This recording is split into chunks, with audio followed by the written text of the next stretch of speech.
여호수아 이제 들어가려고 하는데 여호수아를 이해하기 전에 우리가 먼저 이제 역사서에 대한 것들을 이해를 하려고 합니다.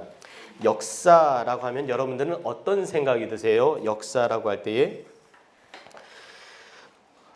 역사하면은 성경의 역사는 이야기입니다. 정리하자면 이야기지만 허구 만들어진 그런 이야기가 아니라 사실을 기반으로 근거하는 이야기다라는 거죠. 그럴 때 성경의 역사서들은 특별히 하나님에 대한 이야기입니다. 그런데 우리가 성경 읽을 때 놓치는 부분은 뭐냐면 성경에서 탁월한 하나님이 쓰신 그런 인물들에게 주목을 하게 됩니다. 무엇이냐면 출애굽기에 모세를 볼 때 우리는 모세의 그 탁월함과 놀라운 지도력에 주목하다 보니까 모세를 사용하시는 하나님을 놓친다는 거죠. 그리고 여호수아를 주목할 때 여호수아의 탁월함에 주목하다 보니까 우리는 그 여호수아를 사용하시는 하나님을 놓친다는 것이고요. 우리가 사무엘상하를 읽으면서 다윗에게 주목하다 보니까 그 다윗을 세우시고 사용하시는 하나님을 놓친다는 겁니다. 열왕기에서 탁월한 히스기야라는 왕에 주목하다 보니까 히스기야에 우리의 시선이 빼앗겨서 그 히스기야를 사용하시는 하나님을 놓치는 거고요. 다니엘, 에스겔, 엘리야 많은 하나님의 사람들을 하나님이 사용하실 때 우리는 거기에 주목하느라 그 하나님을 그런 자들을 사용하신 하나님을 놓친다는 거죠. 성경은 누구의 이야기냐? 하나님이 사용하신 사람들의 이야기가 아니라 성경은 하나님의 이야기입니다. 그러면 성경 안에 있는 하나님이 사용하신 사람들을 통해서 하나님이 이끌어가신 역사들을 통해서 우리는 그 일을 이루고 가신 그것을 섭리하시는 하나님에 대해서 우리는 알아야 한다는 것이죠. 그래서 성경 안에 계시는 하나님을 우리는 찾아야 되는데 그러한 역사, 실질적으로 사실에 근거한 이야기 속에서 하나님이 어떻게 하셨는가를 찾아내는 것이 역사서를 공부하는데 굉장히 중요한 시각 중에 하나가 되겠습니다. 그리고 역사서는요, 목적을 가진 이야기입니다. 그래서 역사서가 모든 사실을 다 기록하진 않습니다. 특별히 의도하고 전하고자 하는 그런 스토리들을 중점적으로 기록을 하고 있는 것이죠. 그래서 성경 안에서 말하고 있지 않는 것들을 굳이 찾아내기 위해서 애쓸 필요는 없는 것이죠. 또 그리고 역사서는 줄거리를 가지고 있고요. 여러 많은 인물들을 등장시킵니다. 그렇지만 여전히 그런 역사 안에서 주인공은 하나님이시라는 것, 그리고 그 하나님이 영광 받으셨다라는 것을 우리가 이해하면서 역사서를 보면 되겠습니다. 그럴 때 역사서는 개신교, 기독교의 관점에서 우리는 이 책들을 역사서라고 부르는데 히브리인들은 이 우리가 부르는 역사서를 선지서라고 부른다는 거예요.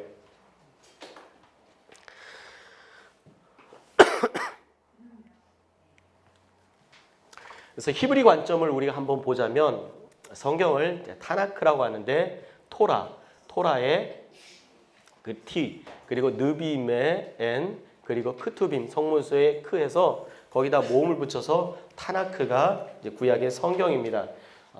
그럴 때 느빔 선지서에 해당하는 책이 바로 전선지서 여호수아 사사기 사무엘상하 열왕기상하 후선지서 이사야 예레미야 에스겔 그다음 12소선지서 이렇게 히브리인들은 여호수아 사사기 사무엘상하 열왕기상하 이런 책들을 선지서라고 본다는 것이죠. 왜 그러냐면은 선지서는 하나님이 선지자를 불러서 하나님의 이야기를 하는 책이 선지서입니다. 하나님의 입장에서 하나님의 사람을 불러서 하나님이 말하고자 하는 이야기를 그 사람을 통해서 이스라엘 백성들에게 전하는 하나님 편에 서서 백성들에게 전하는 자가 바로 선지자인 거죠. 그래서 선지자는 하나님의 이야기를, 하나님의 입장을 대변해서 하나님의 이야기를 이스라엘 백성들 가운데 전하는 사람이라는 거죠. 그래서 이러한 그런 관점에서 선지자들의 활동이 하나님을 대변하는 활동인데 이러한 역사라는 관점 안에서 들어져 있는 여러 많은 인물들의 활동 자체를 하나님을 드러내고 하나님이 전하고자 하는 이 이야기들을 전하는 사람들의 이야기다라는 거예요. 그래서 이러한 책들을 선지서라는 관점으로 히브리인들은 이해를 합니다. 우리는 이것을 역사서라고 부르죠. 이런 책들을 한 덩어리로 역사서라고 이야기를 합니다. 그러면 우리가 역사라는 말을 들으면 우리는 역사는 사실을 있는 그대로 전달받아야 된다라는 인식을 갖습니다. 그래서 마치 모든 사실, 모든 정보가 역사 안에 다 있어야 될 것만 같다라는 생각을 갖는 거죠. 그러면 모든 역사가 과연 그런가? 그렇지 않다는 겁니다. 여러분 콜럼버스라는 사람을 아시나요? 그가 어떤 일을 했습니까? 신대륙을 발견했습니다. 그 신대륙은 어딘가요? 어디죠? 잘 모르세요? 미국입니까? 아메리카입니까? 네, 그 미국이 속한 대륙을 북쪽은 북아메리카, 남쪽은 남아메리카라고 부르는데 아메리카를 발견한 사람이 콜럼버스다. 그러면 여러분은 콜럼버스에 대해서 어떤 느낌을 가지세요? 좋은 느낌을 가지시죠? 감사합니다. 그런데 제가 도미니카 공화국이라는 곳을 갔었는데요.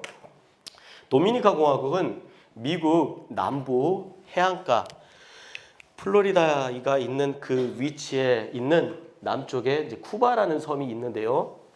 그 쿠바 밑에 이렇게 옆으로 좀 길쭉한 섬이에요. 그런데 이 섬에 3분의 1과 3분의 2로 나와서 3분의 1은 프랑스가, 3분의 2는 스페인이. 그래서 프랑스가 점령했었던 지역이 지금의 아이티라는 나라이고요. 스페인이 점령했었던 지역이 지금의 도미니카 공화국이라는 나라입니다. 콜럼버스가 스페인에서 배를 타고 와서 처음 도착한 곳이 바로 이 도미니카 공화국이에요. 그래서 여기에 가면은 콜럼버스가 살았던 집이 있고, 그리고 그의 자녀들이 이 땅을 다스리고 통치했었던 그런 관저, 그리고 쌓았던 성벽, 그리고 바다를 향해서 대포를 설치했었던 그런 모든 유적들이 남아 있습니다. 콜럼버스가 여기에 도착해서 무엇을 했냐면 거기에 있는 원주민들을 다 죽이고요. 그리고 아프리카에서 흑인들을 배에다가 차곡차곡 쌓아서 여기까지 실어왔어요. 그래서 그 중간에 흑인들 중에서 몸이 약한 사람들은 죽었겠죠. 그리고 살아남은 사람들이 여기서 무엇을 했냐면 사탕수수 재배한 일을 했습니다. 그때는 사탕수수가 금보다 비쌌어요. 자, 그러면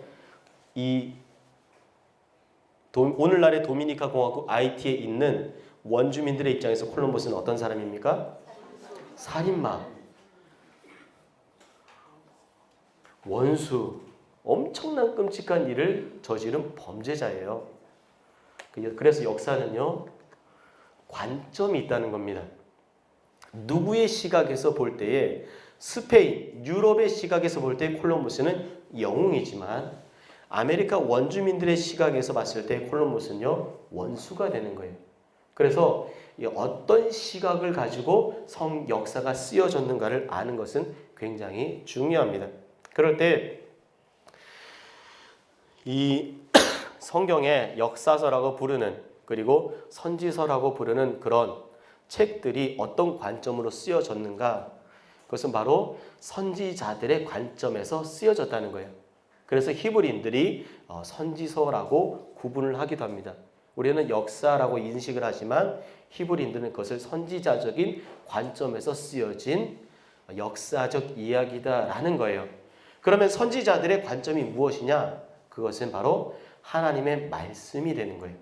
그래서 신명기적 사관이라고 하기도 합니다.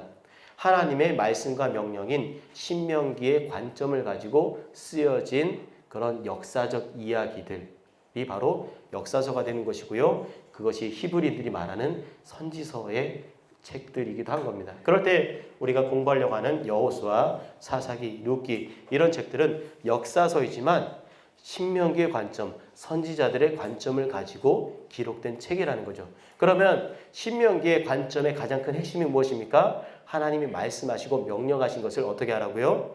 지켜라, 순종하라. 그럴 때 신명기 28장에 순종하면 받는 복에 대한 것들, 불순종했을 때 받는 저주에 대한 것들. 그래서 너희들이 이렇게 행동하면 하나님께서 저주하실 거다. 너희들이 이렇게 할 때 하나님이 축복하실 거다라는 이야기가 이런 역사사 안에서 있다는 거예요. 하나님의 마음과 하나님의 관점들과 하나님의 명령에 순종하지 않으면 어떤 일이 일어나는지에 대한 스토리들이 이런 역사서 안에 전달되어 있다는 겁니다. 예, 그래서 역사를 인식할 때 사실로의 역사를 인식하기도 하지만 기록으로의 역사라고도 인식을 할 수가 있을 것 같아요. 네. 기독교 역사서의 관점은 하나님 나라라는 겁니다. 그래서 하나님의 나라가 어떻게 이루어지고 성취되는 것인가? 하나님이 하나님의 나라를 이루기 위해서 하나님께서 약속하신 그 언약들을 이루기 위해서 어떤 일을 행하시는가? 그럴 때 하나님의 백성이 하나님의 약속을 받고 어떻게 반응하는가를 이야기하는 책이 역사서라는 것이죠.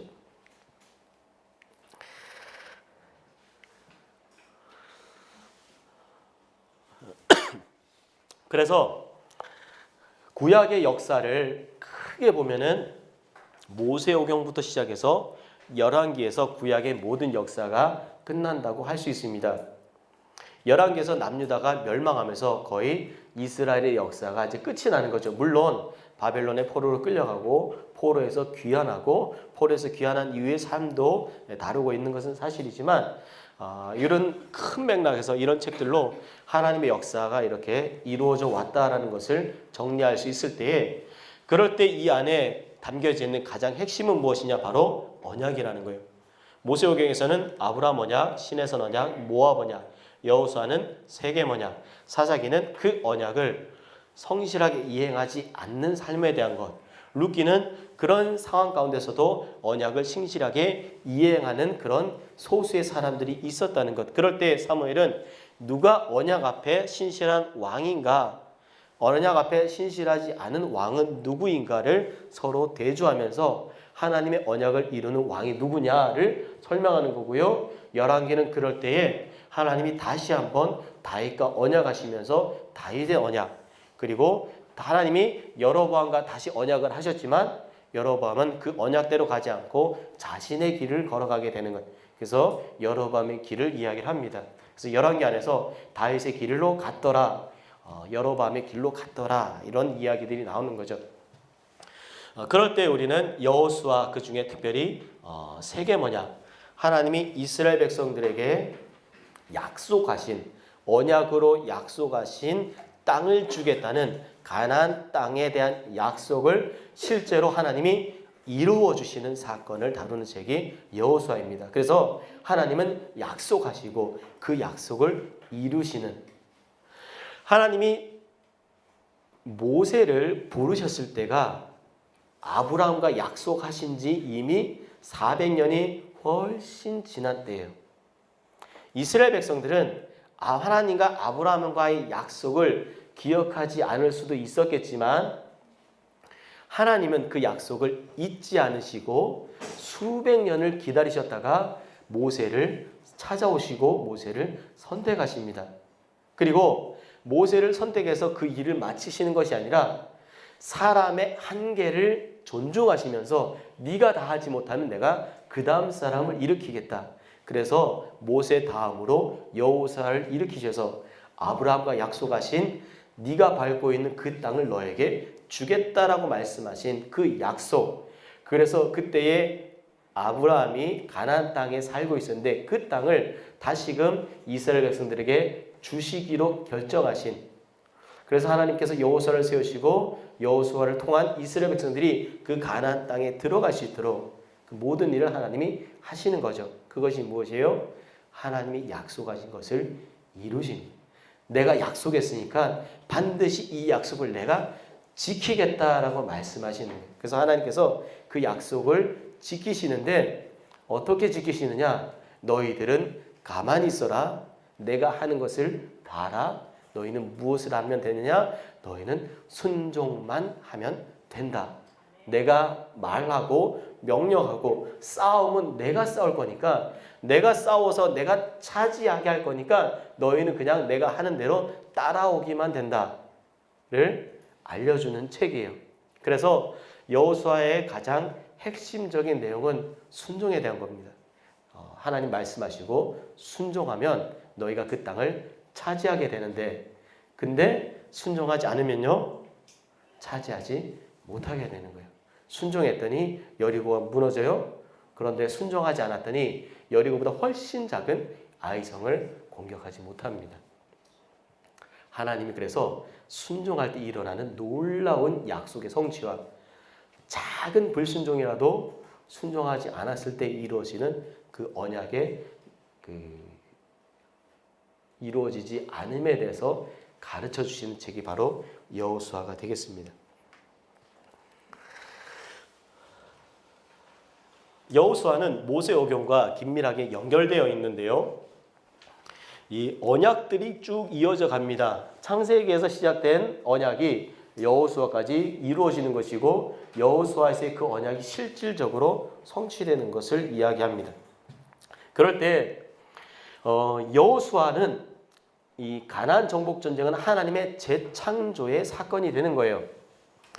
창세기 그 1장에 보면 하나님이 창조하시니라라는 그 단어, 창조하셨다라는 단어를 히브리어로 바라라는 단어를 사용을 합니다. 그런데 이 단어가 출애굽기에도 사용되는데, 하나님이 이르시되 내가 모든 이방, 그 어떤 이방에도 행하지 않은 일을 이스라엘에게 행하겠다라고 할 때 행하다라는 단어를, 이 창조하다라는 단어를 사용하고 있다는 거예요. 그런데 이 바라라는 단어가 하나님의 행하신 사건에 대해서 사용하는 단어임에도 불구하고 유일하게 사람의 행위에 대해서 사용되는 내용이 나오는데, 그 유일하게 바로 여호수아에 딱 2번 등장한다는 겁니다. 그 단어가 뭐냐면 여호수아 17장 15절과 18절에 여호수아가 스스로 개척하라고 말하는 이 단어가 바로 바라라는 단어가 사용됐다는 거예요. 스스로 개척하라는, 스스로 하나님이 창조하신 것처럼 너희들도 창조해라라는 그런 의미라는 거예요.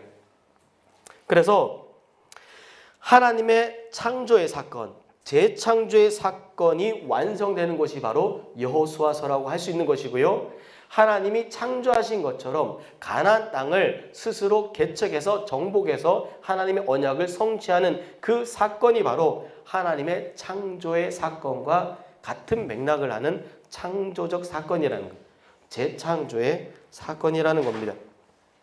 그리고 이 가나안을 정복하는 사건은 단순히 그냥 거기 있는 사람들을 죽이고 쫓아내는 그런 사건이 아니라, 그 가나안 지역, 이방의 우상으로 더럽혀져 있는 그 더러운 지역을 하나님이 깨끗하게 하시는 사건이라는 거예요. 가나안 정복은 정결하게 하는 사건입니다. 그래서 애굽 땅의 풍속을 따르지 말고 가나안 땅의 풍속과 규례도 행하지 말며 스스로 더럽히지 말라. 너희들 앞에 쫓아낸 족속들이 더러워졌고 그 땅도 더러워졌으므로 그것이 바로 악이라고 말씀하시는 거예요. 그것이 더러우니까 너희는 그 땅을 하나님께서 내가 너희를 통해서 정결하고 깨끗하게 하겠다라는 하나님의 의도가 담긴 사건, 이것이 가나안 정복 전쟁의 사건입니다. 하나님께서 이스라엘 백성들과 약속하신 그 땅을 주겠다의 의미도 있지만, 너희가 그 땅에 가서 그 땅이 거룩하고 깨끗해지는 거예요. 하나님의 백성, 성민이, 하나님의 선택하신 하나님의 거룩한 백성인 성민이 하나님의 전쟁, 성전을 벌여서 그 땅을 들어가서 그 땅을 차지하게 되면 그 땅이 하나님의 거룩한 성지가 되게 하는 것, 이것이 바로 가나안 정복의 사건이에요. 그래서 그 땅이 우상 숭배로 인한, 타락으로 인한, 불순종으로 인한 더러운 땅이 아니라 하나님의 말씀에 순종하는 땅, 정결한 땅, 깨끗한 땅이 되게 하는 것. 그래서 하나님의 거룩함이 이스라엘 백성들을 통해서 그 땅 가운데 흘러가게 하는 그 사건이 바로 가나안 정복 전쟁의 사건이 되는 것입니다. 그리고 이 가나안 정복은 그 땅을 정결하게 하는 것뿐만이 아니라 이스라엘 백성들을 거룩하고 정결하게 하는 사건이에요. 에스겔 20장 5절부터 9절에 보면 이스라엘 백성들이 애굽에서 우상을 섬겼다라고 합니다. 20장 8절에 그들이 애굽의 우상들을 떠나지 아니하므로, 분명히 하나님은 고센 땅을 주시면서 애굽과 이스라엘이 함께 섞이지 않을 수 있는 마치 인큐베이터처럼 잘 보호해 주셨음에도 불구하고 이스라엘 백성들이 애굽의 우상을 섬겼다는 것을 에스겔은 이야기를 하고 있는 거예요. 그래서 애굽 생활에 대해서 신명기 4장 20절, 열왕기상 8장 51절, 예레미야 11장 4절에는 애굽 생활을 쇠풀무와 철풀무라고 이야기를 합니다. 여러분, 풀무가 하는 일이 무엇입니까? 풀무는 불을 뜨겁게 달고서요, 철을 녹이죠. 철을 녹여서 하는 것이 무엇입니까? 불순물을 제거하고 순수한 철을 얻어내는 거예요. 이것이 바로 하나님이 불순물을 거두어내는 사건, 가나안 정복 전쟁이 바로 이런 사건을 의미하는 겁니다. 하나님이 이스라엘 백성들에게 공의로운 율법을 주셔서 그 새로운 땅에 새로운 민족을 새롭게 창조하여서 그곳에 하나님의 임재가 있게 하는 것, 이것이 바로 이 하나님의 정결케 하는 사건이 되는 것이죠. 그러면 하나님이 왜 이 일을 하십니까? 왜 이 번거롭고 힘들고 어려운 일을 하셨을까? 답은 약속하셨기 때문에. 그렇기 때문에 하나님께서 이 일을 하시는 겁니다. 내가 내게 너로 큰 민족을 이루고 내게 복을 주어 내 이름을 창대하게 하리니 너는 복이 될지라. 이방 모든 열방이 너로 말미암아 복을 얻을 것이라. 12장 7절에 내가 이 땅을 내 자손에게 주리라. 하나님이 약속하셨기 때문에 이 언약의 완성으로 가나안 정복 전쟁을 이루어 주시는 겁니다. 자, 그럴 때 이 모든 사건의 기록을 누가 했느냐? 여호수아가 기록했습니다. 아마도 가나안 정복 전쟁이 끝나고 여호수아가 죽기 전까지의 기록을 했겠죠. 그렇다면 BC 1406년에서 BC 1499년 사이에 기록된 것으로 볼 수 있을 것 같아요. 그렇다면 이 기록된 여호수아서를 읽는 사람들은 어떤 사람들인가? 여호수아의 죽음 이후에 남은 이스라엘 백성들, 그리고 가나안 정복 후 2세대, 3세대의 이스라엘 백성들이 아마 이 여호수아서를 처음 읽고 듣게 되는 사람들이 되겠죠. 저자에 대한 그 증거들은 여러분들 이렇게 자료들을 읽으시면서 확인하시면 될 것 같아요. 저작 시기에 대한 것들도 이렇게 좀 내용들로 보시고요. 역사적인 사건, 모세가 죽습니다. 그리고 요단을 건너요. 모세가 죽은 그 다음 불과 며칠 지나지 않아 모세의 죽음을 애도하는 약 30일의 기간을 마친 후에 요단을 건너고요. 1405년 11월 말 10일경에 할례를 행하고 1월 12일에서 13일 요단을 건넌 후에 곧 할례를 행합니다. 그리고 유월절을 지켜요. 할례를 행하고 바로 유월절 절기를 지키고 그리고 만나가 바로 끊어집니다. 만나가 끊어진다는 것은 어떤 의미가 있냐면 이제는 너희가 그 땅에서 나는 곡식으로 먹고 살아야 된다는 거예요. 이제는 하나님이 먹는 거 가지고 너희들을 돌보시지 않겠다라는 그런 의미이기도 한데, 바꿔 말하면 이제는 먹는 거는 너희 스스로 해결할 나이가 됐다라는 의미이기도 합니다.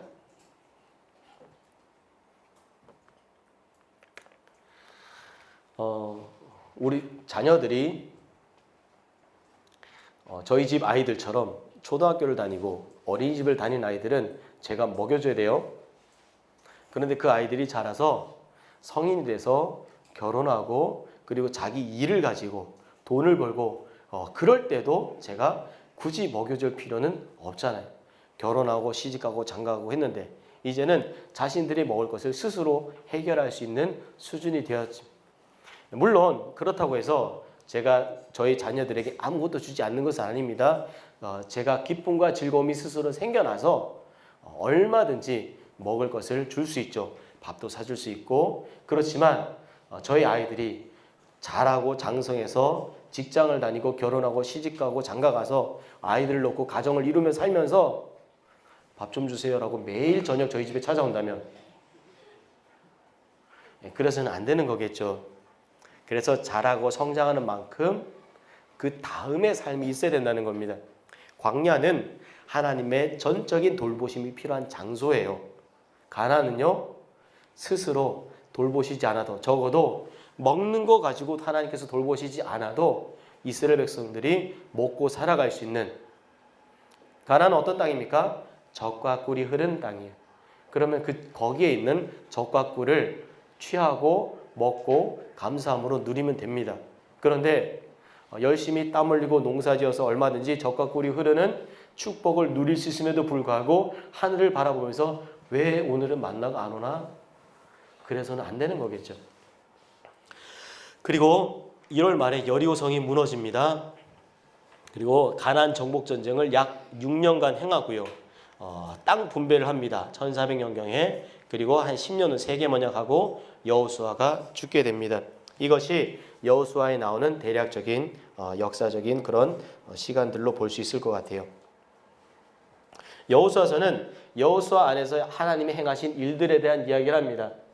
여호수아서에 기록된 모든 전쟁은 하나님의 적극적인 주도하에 이루어진 일이에요. 이스라엘 백성들이 하는 것이 없습니다. 이스라엘 백성들은 무엇만 합니까? 순종만 해요. 하나님 말씀하시면 그냥 그대로 따르기만 하면은 모든 정복과 모든 전쟁이 다 이루어지고 성취됩니다. 왜냐하면 하나님은 언약하셨기 때문에. 그래서 하나님 약속하셨기 때문에 그 언약의 근거에서 이 모든 일을 하셨고, 하나님은 이 약속을 이루시기 위해서 이 온 세상, 온 열방을 다스리는 하나님의 통치까지도 하나님은 사용하십니다. 이스라엘 백성들에게 그 땅 가나안을 주기 위해서 하나님은 정말 바쁘게 그 이전부터 많은 일들을 하신다는 거예요. 제가 DTS라는 훈련을 할 때에 있었던 일인데, 그때 한 소그룹 간사님이 저에게 개인의 묵상에 대해서 이렇게 나눠주신 적이 있는데, 묵상의 내용이 뭐냐면, 어느 날 아침에 그 간사님이 새벽에 묵상하기 위해서 문을 열고 나갔대요. 밖에 나갔는데 그때에 바라보이는 하늘과 구름과 자연과 나무와 풀과 공기와 이런 모든 것들이 너무 아름답게 느껴졌다는 겁니다.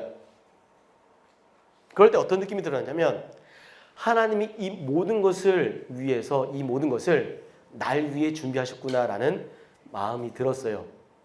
그런데 그 준비의 과정들이 마치 그 공연을 준비하기 위해서 바쁘게 사람들이 움직이는 것처럼 느껴졌다는 겁니다.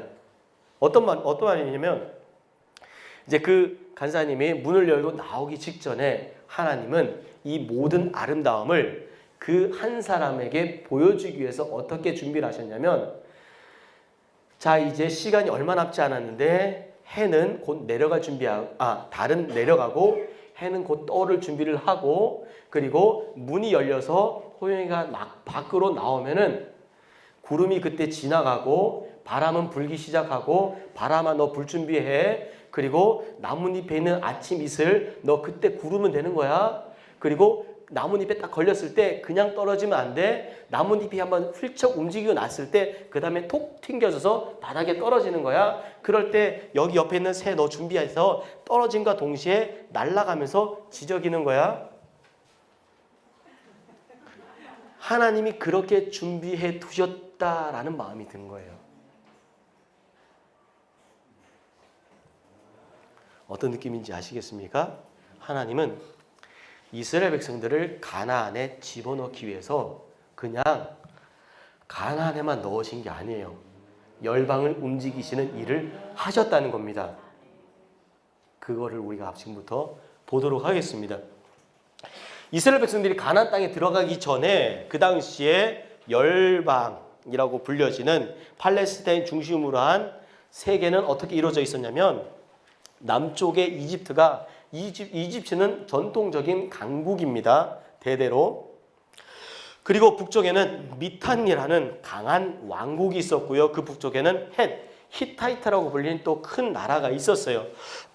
그럴 때 가나안에는 이미 여러 많은 나라들이 있었는데 부족 국가, 도시 국가로 존재했었는데 이 나라들이 대부분 이집트의 영향력 아래 있는 나라들이었습니다. 그런데 그 영향력이 조금만 더 북쪽으로 올라가면 미탄이라는 왕국과 충돌하게 되는 거예요. 그래서 애굽의 왕들은 이 미탄니 북쪽으로 점점 더 올라가면 올라갈수록 더 좋은 환경과 더 넓은 나라를 얻을 수 있기 때문에 끊임없이 이들과 전쟁을 치렀던 거죠.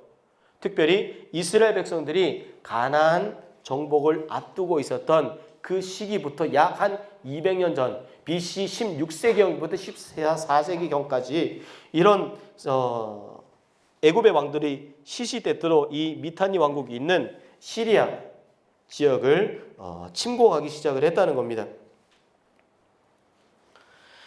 이집트의 이제 군사들, 미탄니 왕국의 군사들, 그럴 때 이 수백 년간의 오랜 전쟁에 의해서 이집트는 이집트대로, 미탄니는 미탄니대로 국력이 약해진 거예요. 군사력이 줄어들기 시작을 한 겁니다. 그리고 나서 어떤 일이 일어나냐면 이제는 자신들의 나라를 내부적인 국력을 세우는 데 주력하고 집중하기 시작을 합니다. 그래서 나라 밖의 일에 대해서는 별로 신경을 쓰거나 영향력을 발휘하지 못하는 시기가 된 거예요. 그때 이 팔레스타인 지역의 나라들이 국가적 단위로 힘을 모으면서 이런 다양한 나라들이 형성되기 시작을 합니다. 에돔, 모압, 암몬, 이런 블레셋, 베니게, 페니키아, 아람, 이런 나라들이 형성될 때도 북쪽에 있는 히타이트나 미탄니나 이집트가 이들에게 큰 영향력을 발휘하지 못하던 시기라는 거예요. 그리고 애굽과 이런 가나안 땅에 있는 여러 나라들은 서로 조공을 바치는, 이 가나안 땅의 나라들이 애굽에게 조공을 바치는 그런 시기였다는 거예요. 그렇지만 여기에 무슨 일이 일어났을 때 애굽이 적극적으로 나서서 그들을 돕거나 그러지는 못하는 그런 상황 가운데 있었다는 겁니다. 이러한 역사적인 사건들이 아르마나라는 문서의 기록으로 남아 있습니다.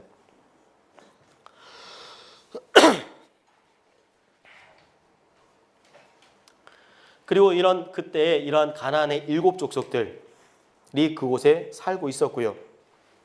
그러다 보니까 이스라엘 백성들이 애굽에서 출애굽을 할 때에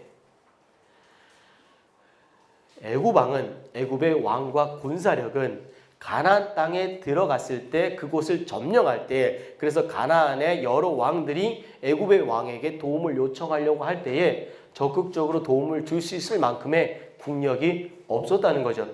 출애굽기를 통해서 우리가 확인할 수 있는 것은 나가는 거를 나가지 못하게 막는 정도, 홍해까지 쫓아와서 더 이상 가지 못하게 붙잡아 오기 위한 그 정도의 힘밖에는 없었다고 볼 수가 있습니다. 그리고 실질적으로 더 힘이 있었다 하더라도 하나님이 출애굽기에서 어떤 일을 하셨습니까?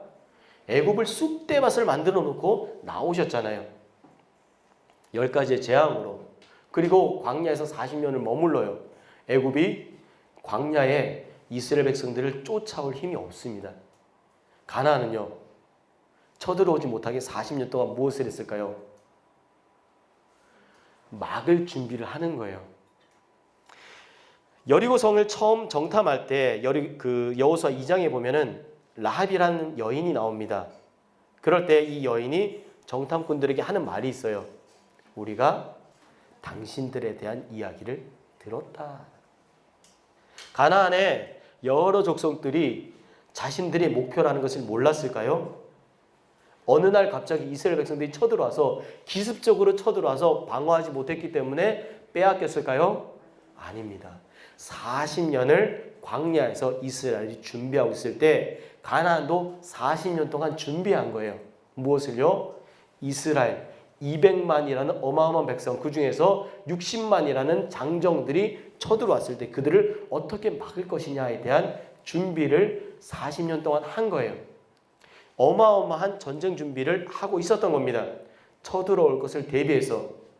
근데 이스라엘은 광야에서 뭐 했어요? 무기 만들었나요? 곡식 쌓았나요? 뭐 했습니까? 그렇죠. 하나님의 뜻에 순종하는 것만 배웠어요. 그런데요, 그것이 우리가 생각하지 못하는 놀라운 기적을 일으키는 거예요.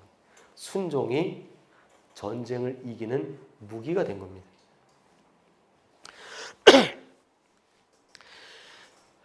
가나안 지역에는 바알과 아스타롯이라는 이런 주신이 있어요. 이 외에도 많은 신들이 가나안에 있습니다. 그런데 대표되는 남신과 여신이에요. 이런 형태의 신들에 대한 이해가 가나안에만 있는 것이 아니라 여러 다른 문화권들 안에도 있습니다. 그리스 문화에서는 대표적인 신이 제우스와 헤라와 같은, 그리고 바벨론에는 마르둑이라는 남신과 탐무즈라는 여신으로, 그리고 애굽에서는 오시리스와 이시스라는 여신으로, 이렇게 가나안 지역도 이런 주변의 다른 종교들과 이런 다신교 여러 신들이 있는 그런 국가였어요. 그리고 그들에게는 가장 최고의 신으로 여겨지는 엘이라는 창조의 신이며 황소의 이미지를 갖고 있는 신들의 아버지인 이런 신이 있었고, 그리고 이제 어머니 여신인 아세라가 있었고요. 그리고 특별히 우리에게 많이 익숙한 바알은 폭풍의 신이면서 풍요의 신입니다. 그런데 이 가나안의 이 신화에 대한 이야기가 이 엘과 아세라 사이에 수많은 이제 자녀 신들이 존재하는데 누가 가장 최고의 신인가를 뽑기로 했어요. 그럴 때 바알이 최고의 신이 됩니다. 그런데 이것을 시기한 죽음의 신인 모트가 바알을 죽음으로 데려가요. 그럴 때 바알의 아내인 아낫이라고 하기도 하고 아스다롯이라고 하는데 그 여인, 그 여신이 전쟁의 여신인데 모트와 싸워서 모트를 죽이고 그리고 바알을 구해냅니다. 이것이 이제 가나안 신화의 이제 개략적인 스토리인데, 그래서 이 바알과 이 아내인 아나 또는 아스다롯이 함께 잘 살 때에 이 땅이 안정되고 땅에 풍요가 오게 되는 것이에요. 그래서 아나 또는 아스다롯, 그래서 그 가나안에서의 그 풍요를 가져오는 방법은 바알과 아스다롯이 서로 부부 관계를 맺거나 아니면 행복하게 되거나 그럴 때에 그 땅이 풍요로워진다라고 생각을 한 겁니다. 그래서 어떻게 이 부부 관계를 좋게 할까? 이것은 바알이 아내인 그 아스다롯을 이렇게 그 성적으로 만족시켜 줄 때, 그래서 그런 일을 하기 위해서 사람들이 무엇을 하냐면 바알이 볼 수 있도록 백주대낮의 넓은 공터에서 많은 사람들이 모여서 성관계를 하는 것, 이것이 바로 바알 숭배의 한 형태였다는 거예요. 그게 뭡니까? 농사를 잘 짓는 비결이라는 거예요. 그래서 바알을 숭배하는 가나안 땅에서 농사를 잘 짓는 비법은 그 땅에서 바알을 잘 섬기는 건데, 음란하고 퇴폐적인 방법으로, 그리고 때로는 잔인한 방법으로 그들의 신을 섬기는 것이 그곳에서 농사 짓고 잘 사는 방법인 거예요. 이스라엘 사람들은 목축업을 하는 사람들이죠. 목축업을 하다가 가나안 땅에 들어가면 무엇을 해야 됩니까? 농경을 해야 되는데 어떻게 농사를 잘 짓습니까? 거기서 살던 사람이 농사 짓는 법을 배워야 되는 거예요.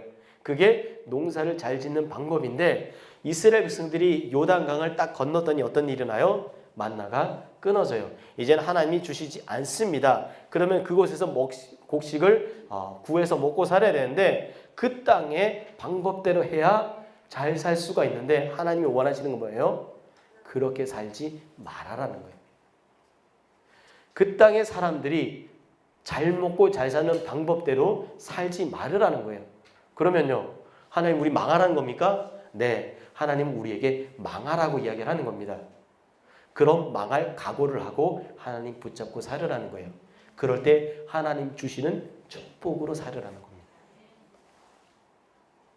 이것이 가나안 정복에서 이야기하고 있는 이야기예요.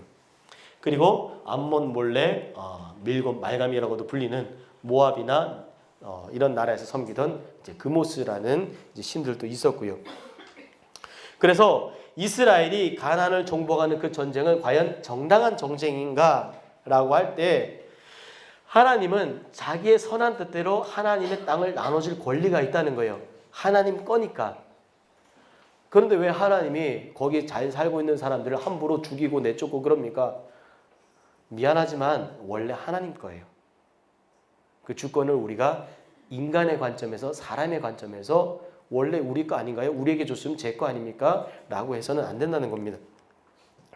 그리고 두 번째로 하나님의 백성으로서 이스라엘의 정결과 거룩을 유지하게 하기 위한 의도가 있는 거예요.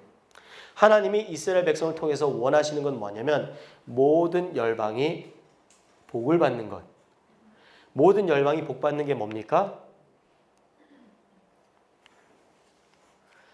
하나님과 함께 동행하며 살고 하나님의 말씀에 순종하면서 살아가는 것. 그것이 하나님 원하시는 복이에요. 하나님 주시기를 원하시는 복. 그런데 세상 사람들이 하나님 말씀에 순종하지 않는 거죠. 불순종. 그래서 하나님은 그 불순종을 악이라고 말씀하십니다. 그 불순종의 형태가 뭐예요?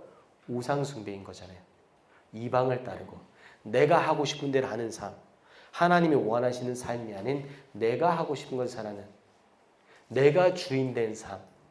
그래서 하나님은 그것이 아니라 하나님의 뜻 가운데 살아가는 하나님이 말씀하시고 하나님이 원하시는 삶을 살기로 결정하는 하나님의 백성들이 거룩과 정결을 유지하면서 살기를 원하시는 거예요.